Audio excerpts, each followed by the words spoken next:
What's up, everyone? Thank you so much for joining us today on the Unconditional Podcast, where we empower you to overcome unhealthy conditioning, where we help you rest in your true identity and set and keep healthy boundaries between work and the rest of the world. We do all this by sharing real and raw stories and expert secrets. I'm your host, Rabbi Michael Schoening, and here's my guest today, Scott Jensen. Thank you so much for joining today. Thank you for having me on. I'm excited to be here. Of course, man. I'm excited to have you here too. We've got our first sponsor mention. It is Planet Duct, Southern Colorado's best air duct cleaning company. They even clean my home's air ducts and dryer vents. They're also certified by the National Air Duct Cleaners Association. When it comes to your family's lung health, hire the best. Check them out today at planetduct.com. I was about to call them and then it got like super snowy. They're probably still trucking around right now, to be honest. I'm sure they are. You guys are intense. So, Scott, tell us what's been keeping you busy lately. Oh, a lot of things are keeping us busy. So I'm with BRW Tax and Accounting.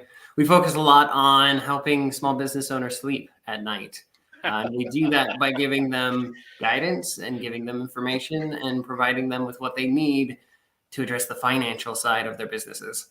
So as many people have heard, the IRS is kind of going crazy right now with funding and hiring, and the letters have been turned back on.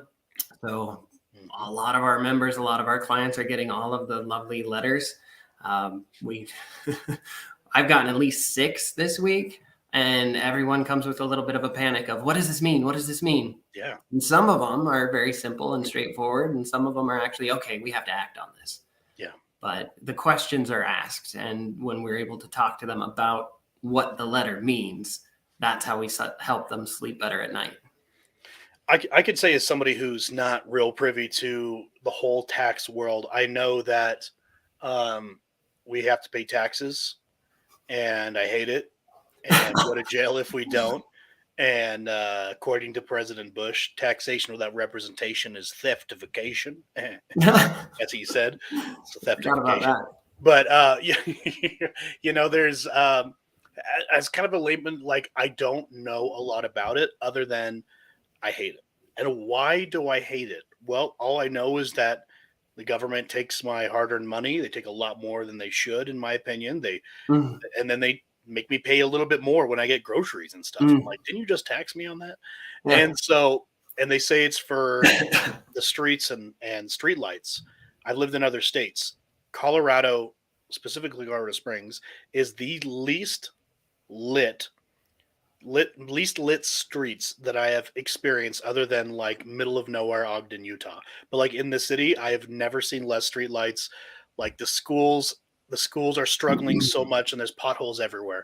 I'm like, all right, who's really keeping my tax money? So as somebody who, and I think one of the biggest reasons that I hate it is because I don't understand it. Yeah. I'm like, okay, so it's obviously not going to what I think it's supposed to be going to. What is going on? Do you find that the average client of yours is really upset and unnerved about taxes and getting letters in the mail because they really just don't understand what they're looking at? Yeah. Actually, that's one of the biggest issues that I run into. That's a minor issue, is not opening mail. Serious. When you get an IRS letter, comes in the mail, you look at it, it's got the little eagle logo in the corner there. Ego logo. I think you had that. Yes. No, that was probably a slip that I meant to do. Freudian slip when you say one thing, but you mean your mother. Yep. And by that, we mean mother government. But I digress. So anyways, when you see that, most of the time it is a tension, and you feel that tension build up in your chest, and you feel fear. And that's what they have branded themselves to be since the 1970s. The IRS has tried to create this persona of fear around it. And so when you're talking about how you feel about taxes and how you feel you're underrepresented, or how people feel that they don't know where the taxes go, those are kind of different stories. But the way the IRS has projected themselves in the general public, at least in my view, and still do, is they come out and they're like, oh, we have all your intentions at heart. And then they release the same day a headline that says, audits are going to go up 1,000%. Well, audit's a scary word because we don't know what it means half the time. And an audit can be anything from that letter that you didn't open to a full-on investigation. So you're telling me that people are just not opening IRS letters? It's really common. It actually happened with a client this week. Like literally went to the mailbox, grabbed their letter, brought it over to us unopened, and was like, I don't know what this is. To which I have to say, I don't either. But would you open it so we can look at it? And it turned out to be, we had made an election. We had made a request to the IRS, and it was just the IRS getting back to us and saying we've accepted it and we can move forward. So that was it. Good news, Wasn't so scary. Yeah.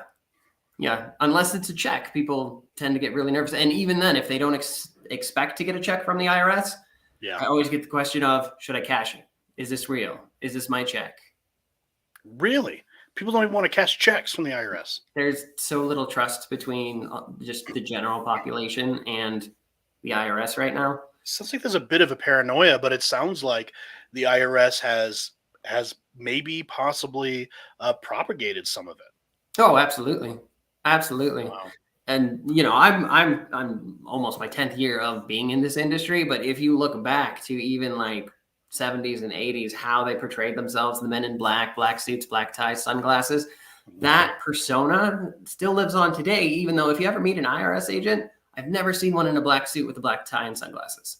Wow. But if you ask somebody what they imagine an IRS agent to be, it is that television production personification. Wow. Gosh, this is a crazy. So this is a crazy. I love this, right? So this is overall a crazy industry. I mean, there's a lot of fib mongering. I hear stuff on the news like there's 86,000 new IRS agents, and 10,000 of them were taught, on the shooting range and have to be physically fit. And they're going to come after you if you have a garden in your backyard because they can't tax your vegetables. I mean, where do we really know like what's true and what's not, and how do we protect ourselves? Honestly, keep good records, figure out somebody that you can trust and ask questions to when you don't understand, and make a plan. And that's the biggest thing, is just getting educated enough to feel comfortable. Because you have to remember, it's your biggest, as a business owner at least, it's your biggest expense every year when you're profitable. And so not making a plan for your biggest expense is kind of like going out and buying a forklift for your warehouse, but not seeing that one's $20,000 cheaper and this one over here, and just getting that one because it's easier. Or maybe there's like an education piece.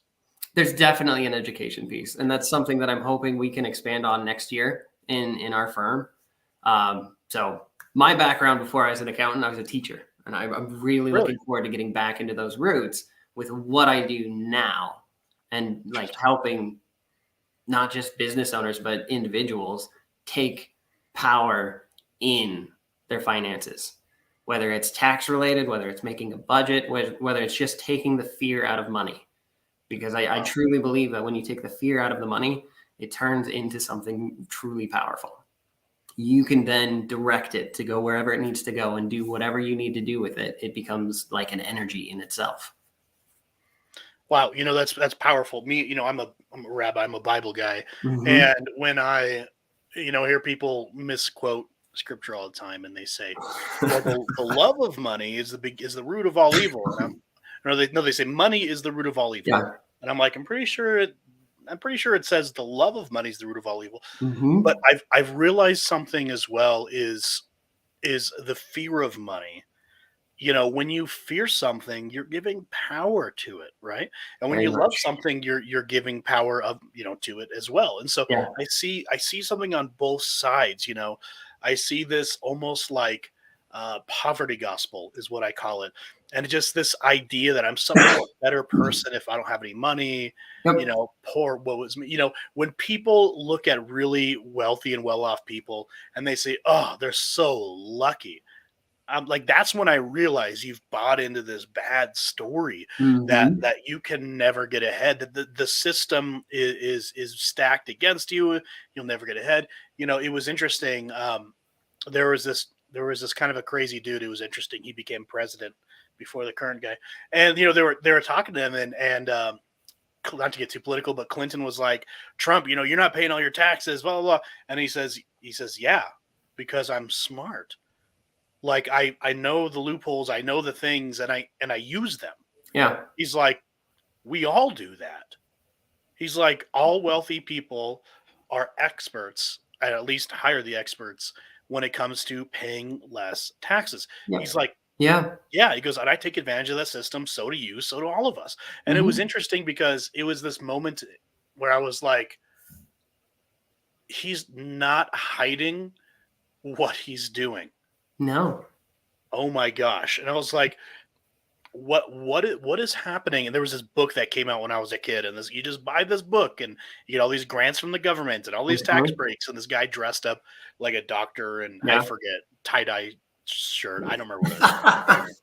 But like 90s right there, yeah. Yeah, it was that, and then I'd watch Jerry Springer and then Lion King the cartoon, right? And Street Sharks. So this was so.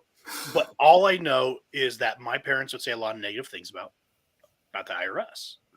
There were these big bad guys, literally, like you saying, like it look like MIB, right? They're just out to get us. They're out to just take our money. And then you study the history. I have studied the history of taxes.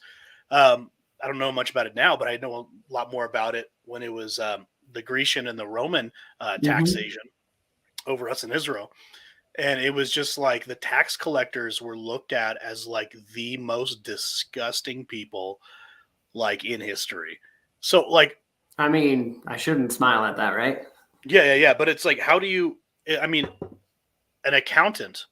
So is an accountant kind of like a buffer is accountant kind of like a financial attorney where you're between the common, less educated person and the big bad guys trying to mess us over?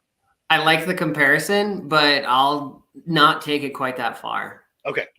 And different accountants for different people, different approaches, just like anything. But if you look at your accountant as a partner in your business and you develop a trust and a relationship with them, yes, they can be a counselor to you. I'm not going to use the word attorney just because I'm not an attorney, right? Yeah. And there's a lot of confusion between those two things.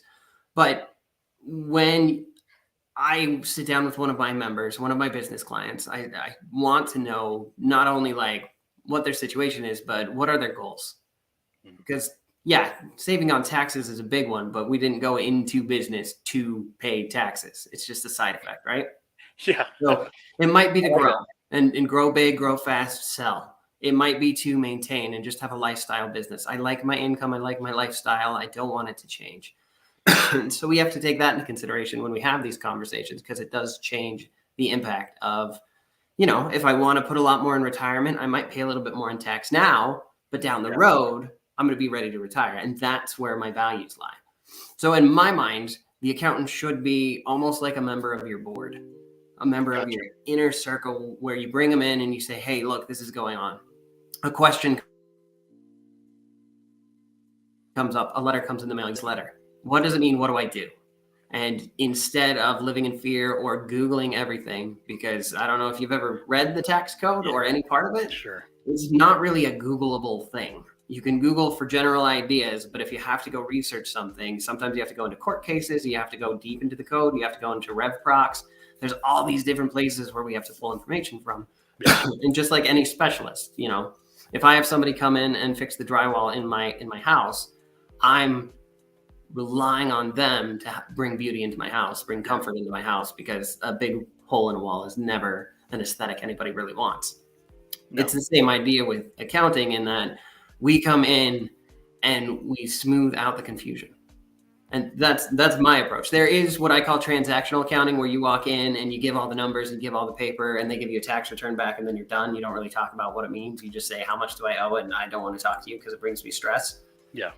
But getting rid of the stress really is empowering when you go, okay, I know how much I'm going to owe. I know how much I have to pay. I know what to expect. Now we can talk about what growth looks like, or now we can talk about, hey, I am a lifestyle business, but what is my exit strategy? How am I going to get out of this business? Because there's only like 3 ways to get out of business. You're going to sell it, you're going to shutter it, or you're going to legacy it to somebody either in the business or in your family. Wow. Yeah. Yeah. It's interesting. So these tax codes you mentioned, are these changing often, or are these reset? Really? Yeah. Even if I want to just kind of do this stuff myself and download TurboTax or whatever it is out there, obviously I don't. I pay someone to mess it up for Yeah. me. But that's maybe that's just me because I've never had a relationship. Like my wife did our taxes and then she started hiring people. Yep. She's hired a few different people over the years. We hired one that was like sitting at a desk in a Walmart, had a bowl of candy. And It was a horrific experience. But I can tell you that my experiences with the people that we've used, like they did not feel like a business partner. Yeah. They gave me a list of things of information I had to collect, Mm-hmm. and then if I didn't do it within like 24 hours, I was just reamed. It was just like, why didn't you do this? Why did you like you haircuts? You can't write haircuts off.